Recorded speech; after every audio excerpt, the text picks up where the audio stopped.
ทักทายสบายดีจ้าพี่น้องสบายดียามแรงๆเด้อมื้อกับสีขาวคือเก่าพี่น้องเอ้ยตอนนี้กำลัง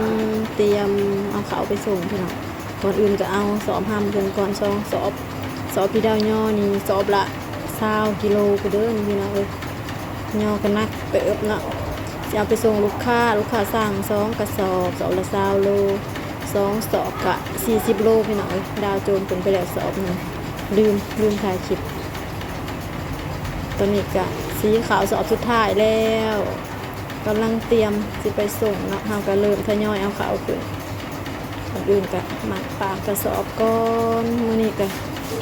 มายามแรงๆพี่น้องเอ้ยบ่ได้ไปทางใดสีขาวสีน้ำบ่ได้ถ่ายคลิปอีหยังให้พี่น้องเบิ่งเนาะย่าน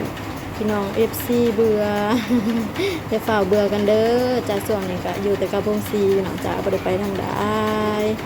สีขาวสีน้ำเนาะช่วงนี้ก็มานนี่ได้เขามาซีอยู่ทุกมื้อขายห้ามพอได้เงินซื้อแนวอยู่แนวกินพี่น้องเอ้ยคันหยุดก็คือเบิดเงินเนาะเงินใส่ทุกมื้อทุกวันน่ะ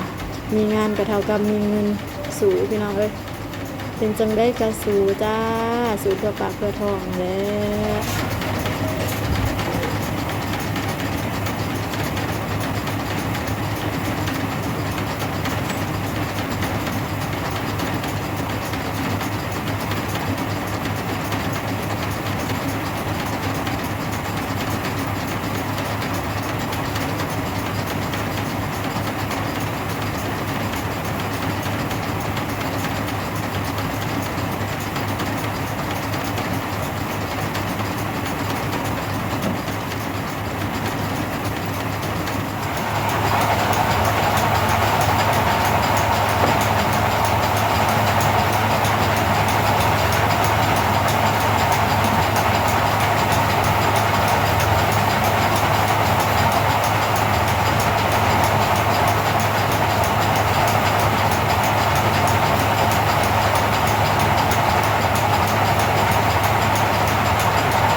สิมืดสีเขา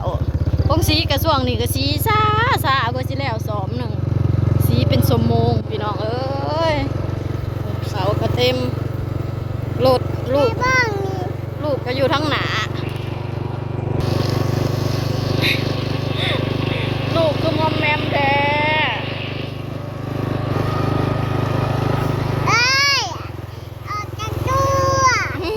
เป็นบ่พ่อใหญ่ไงพ่อใหญ่เรามาจะซื้อดีโดไว้ขายให้นักเรียนเรียนก่อนยีราบริโนอนเว้นจำพ่อนี่ว้ายมุมเป็นมุมน้ำกระทะลาบมาอาบน้ำนอนเลยเธอโอเคจะชื่อแต่นมชิมม่วงเลยท้องฟ้าน่ะขำแล้วมืดแล้วยายคลองแล้วอยู่เหือนมะนาวคือนานมาเท่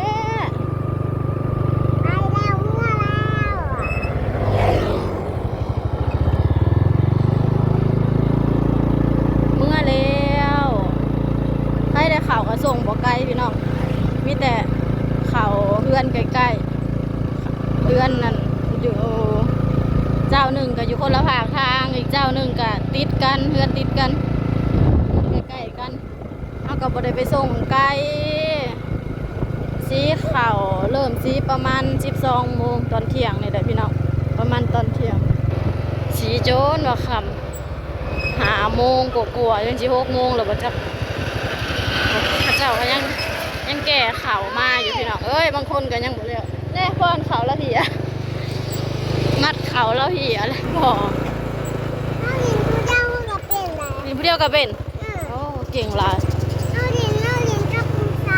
ยิงกับผู้ชายน้องไผ่เลย